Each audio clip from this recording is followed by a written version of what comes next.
আজ বানাবো শুধু আলু দিয়ে পাতলা মাছের ঝোল। মাছটা ভাজার জন্য আমি কড়াইতে প্রথমে তেল দিয়ে নেব। তেলটা গরম হয়ে গেছে, এবার মাছগুলো ভেজে নেব।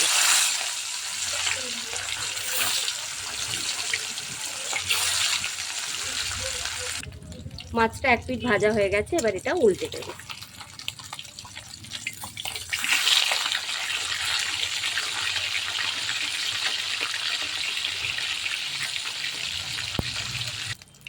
মাছগুলো ভাজা হয়ে গেছে, এবার এগুলো তুলে নেব।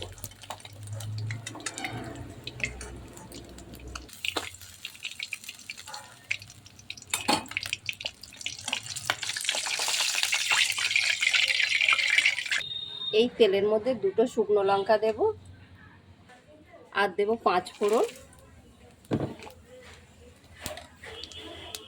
আর অল্প একটু পেঁয়াজ কুচি।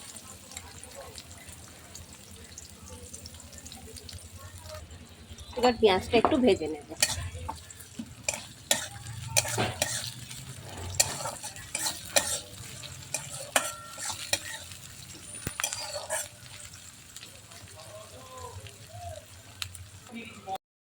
পেঁয়াজটা হালকা ভেজে নিয়েছি, এবার এর মধ্যে আলুগুলো দিয়ে দেব। আপনারা চাইলে আলু আগে ভেজে নিতে পারেন।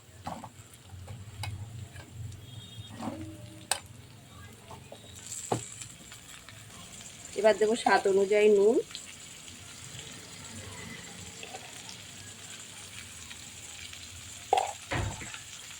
আর দেবো হলুদ,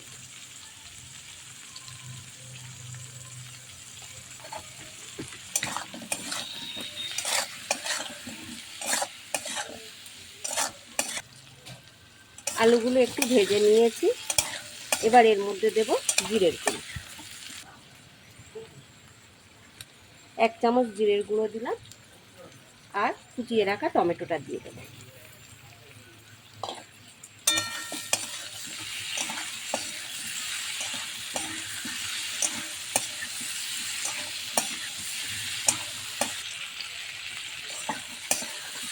এবার এর মধ্যে দেব অল্প একটু সর্ষে বাটা।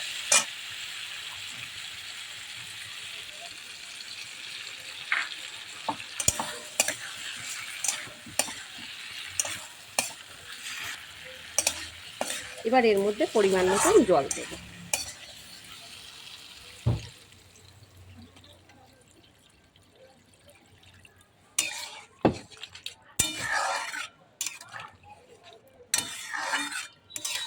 এবার এটা চাপা দিয়ে দেব।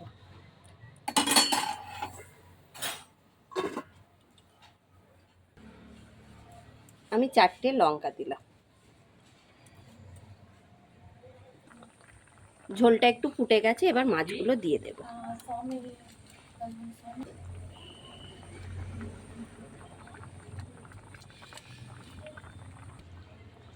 মাছের ঝোলটা হয়ে গেছে, এবার এটা নামিয়ে নেব। আমার এই রান্নাটা যদি আপনাদের ভালো লাগে, please like, share and subscribe করবেন, আর অবশ্যই কমেন্ট করে জানাবেন রান্নাটা কেমন হয়েছে। নমস্কার বন্ধুরা, মধুমিতার রান্নাঘরে আপনাদের সবাইকে স্বাগত।